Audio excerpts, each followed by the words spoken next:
So Tharing Suas, the Urlar Felvic, Fáisce, agus Scuilamach Shine, Gazas. Qigong comes from Taoism, and so Taoism translates as the way of nature, the way of not forcing. And so it's a philosophy, there's a series of practices that you can do with it.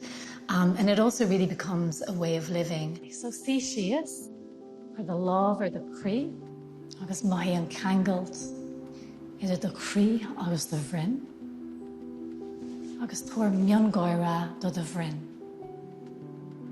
agus be an Sheav le the Vrin. And then there's also an emphasis on sexual energy as well. In Taoism, sex has nothing to do with morality, but actually to do with our health.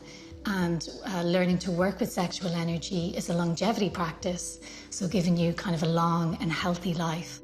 Ligan sé amach na tuxani atá carne de chirp, agus cuireann sé an il ag ré I the chirp a ríis.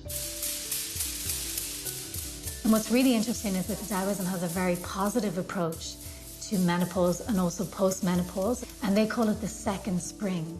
Oh, nice. I know. I like it. Yes, yeah. And so this is seen as a time of real liberation for women. A lot of women will say that actually they're having maybe some of the best orgasms of their life in their 50s, their 60s, and, you know, on into their 70s as well. What about women who are not in an intimate relationship with another person? How do they, in later life, channel their sexuality, their sexual energy? Well, all of the practices that I teach, actually you just do on yourself. No, that's true. Say the lava. So it's terribly important then that as we age, we focus on diet and exercise, but our sexual health and energy is just as important. 100%, because the research will really show that as well, you know, that it can increase your immunity, your mental health, your self-worth. There's so many benefits to focusing on your sexuality. That will be news now to an awful lot of women in older age watching this programme, because, you know, so many women, when they get to a certain age, they just look on sex and intimacy and sexuality as a kind of a closed door.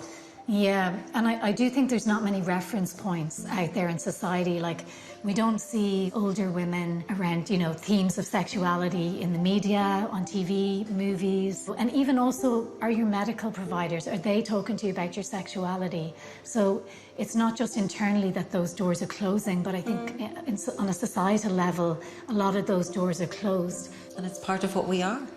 100%, yeah.